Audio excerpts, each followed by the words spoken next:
Mes chers amis, je remercie Andran et tous les organisateurs d'avoir organisé, bien sûr, cette manifestation.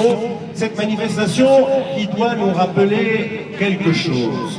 Il doit nous rappeler ce qu'on appelle ce phénomène de printemps arabe. Ce printemps arabe qui, comme cette journée-là, c'est plutôt un hiver interminable. Ils ont créé une situation chaotique qui est en train de créer une régression culturelle, sociale, économique et politique des différents pays du Proche et du Moyen-Orient. Et quand je vous dis « je vais, comme tout à l'heure Bahar l'a dit, dénoncer un projet américano-sioniste. Et ce projet-là, il date depuis Kissinger, Brzezinski, sur lequel ont travaillé les services secrets américains et israéliens.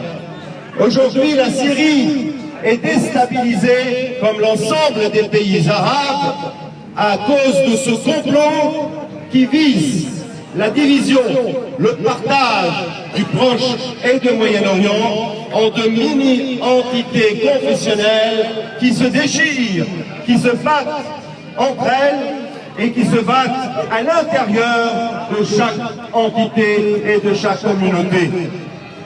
Le problème en Syrie, c'est que le régime actuel, et je n'aime pas dire le régime actuel, parce que c'est l'État syrien, et le peuple syrien, les institutions syriennes sont fondées sur des principes qui respectent le patriotisme, le nationalisme, le panarabisme.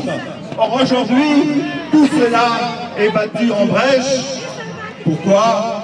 Pour créer un phénomène qui n'a rien à voir avec d'ailleurs l'islam et qui est celui de l'islamisme.